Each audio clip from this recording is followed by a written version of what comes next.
In 1994, three comedy blockbusters released in the same year catapulted comedian Jim Carrey into mainstream success, and it didn't take long for the actor's animated performances on the big screen to be adapted into quite literally animated performances on the small screen. The three movies were Ace Ventura, Pet Detective, The Mask, and Dumb and Dumber.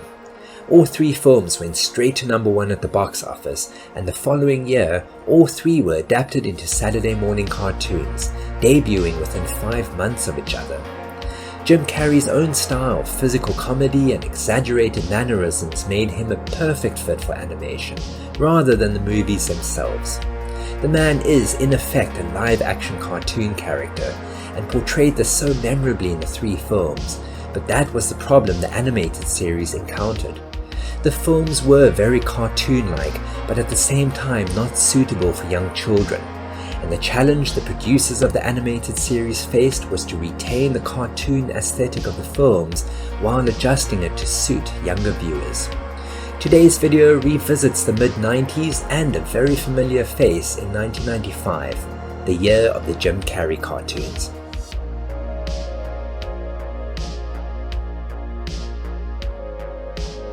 It's important to remember how much of a big deal Jim Carrey was in the mid-90s. The comedian had enjoyed a steady rise to fame since becoming a regular cast member of the ensemble comedy television series In Living Color in 1990, before his breakout year in 1994 saw him appear in three movies in the same year: Ace Ventura, Pet Detective, The Mask, and Dumb and Dumber. All three movies were box office hits, grossing a combined total of $550 million, and Jim Carrey became the first actor to have three films go straight to number one in the same year. The Mask was the biggest hit of the three, grossing $350 million globally, making it the second highest grossing superhero movie at that time, behind Batman. The film remained the most profitable comic book movie of all time until 2019, when it was surpassed by Joker, and also introduced the world to Cameron Diaz, who played Carrey's love interest, Tina Carlisle, and who went on to become a big star in her own right. The success of these films not only proved that comedies could also be blockbusters, but also made Jim Carrey a household name, as audiences couldn't get enough of his particular brand of physical comedy.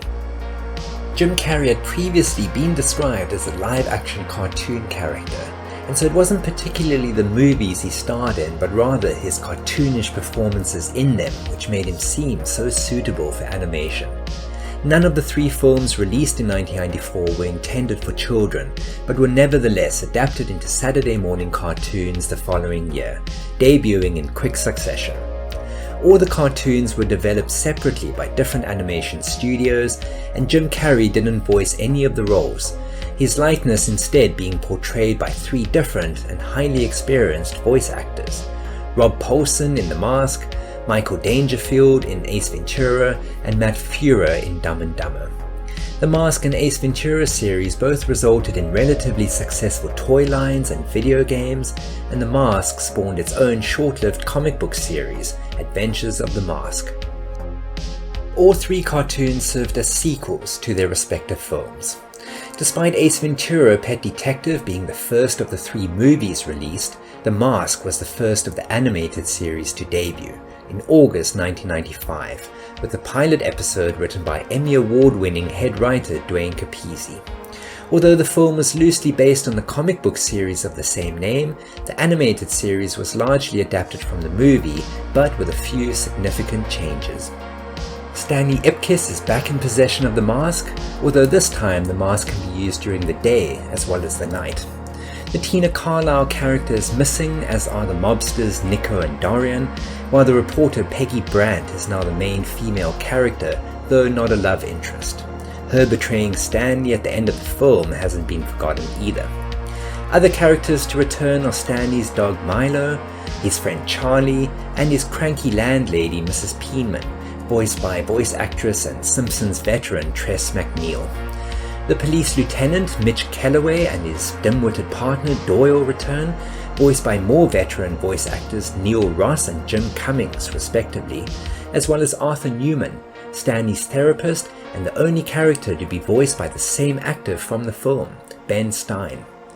Adding to the ensemble cast of voice actors was Tim Curry, who voiced Septimus Pretorius, the main antagonist among a variety of villains. Many scenes take place in Stanley's apartment, which is shown to be decorated with cartoon memorabilia, as well as Edge City Bank, where Stanley and Charlie work, and the Coco Bongo, the popular nightclub seen in the movie and a favorite hangout of the Mask. The series kept in line with the film with its use of over-the-top cartoon physics and a Tex Avery-style humor, but the involvement of the creator of the original comic book, Mike Richardson, helped the series to honor some aspects from the comics. For example, the Mask changing hands among many different characters. Having said that, voice actor Rob Paulsen did an excellent job at not only imitating Jim Carrey, but also at keeping up with the frantic assortment of characters the Mask changes into. Series producer Gary Hartle explains in an interview with MoeMagazine.com that he and his team made a conscious decision to make the art more realistic than what would normally be seen in a typical cartoon. In the film, the Mask as a cartoon character come to life, and the animators had the difficult job of portraying the Mask character as a cartoon within a cartoon. Contrasting the cartoonish Mask character with the realistic backgrounds helped to portray this. Like the film, The Mask was also the more successful of the 3 cartoon adaptations, going on to produce 52 episodes over 3 seasons before ending in 1997. The Hanna-Barbera produced animated series of Dumb and Dumber was released in October 1995, but unfortunately lasted only 13 episodes and was cancelled after the first season. Hanna-Barbera hired Dumb and Dumber screenwriter Bennett Yellen to oversee the series and to co-write the pilot episode with Len Jansen, a veteran writer for Hanna-Barbera Studios. Unfortunately, Yellen was fired after only a few months in charge.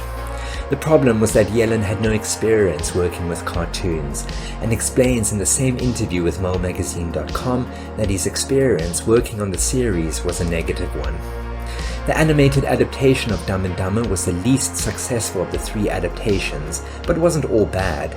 The voice actors Matt Fuhrer and Bill Fagabaki did a great job at impersonating the Lloyd and Harry characters respectively, and the cartoon is filled with clever one-liners and humorous settings. It also has that charming mid-90s Hanna-Barbera aesthetic to it, and the characters of Harry and Lloyd were designed by animator Craig McCracken, who would later create the Powerpuff Girls and other cartoons. In the series, Harry and Lloyd have gotten their van back, which they have now nicknamed Otto, and also features a new character, Kitty, a female pet purple beaver, which the two seem to believe is a cat. Part of the problem was that Dumb and Dumber was a different kind of comedy compared to The Mask and Ace Ventura, with less slapstick physical humor.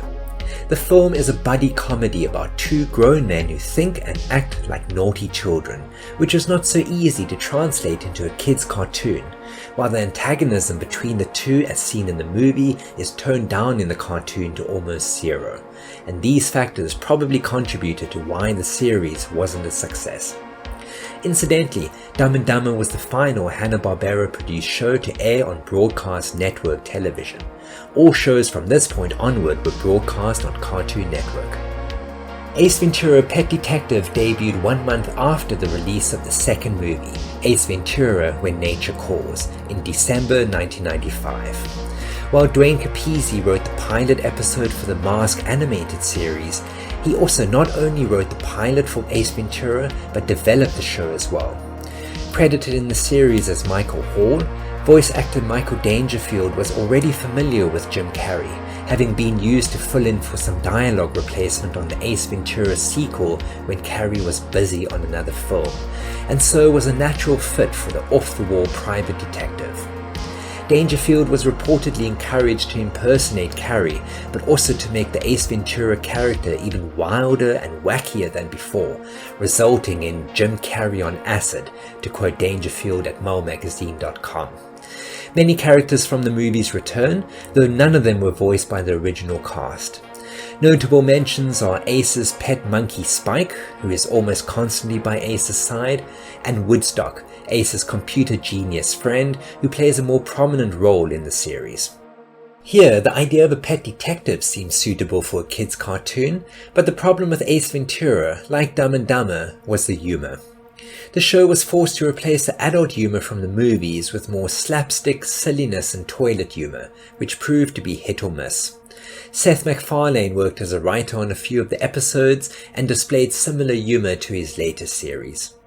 The show still ran for a respectable 41 episodes, and interestingly, the show did a 2-episode crossover with the Mask animated series, which was obviously not a coincidence.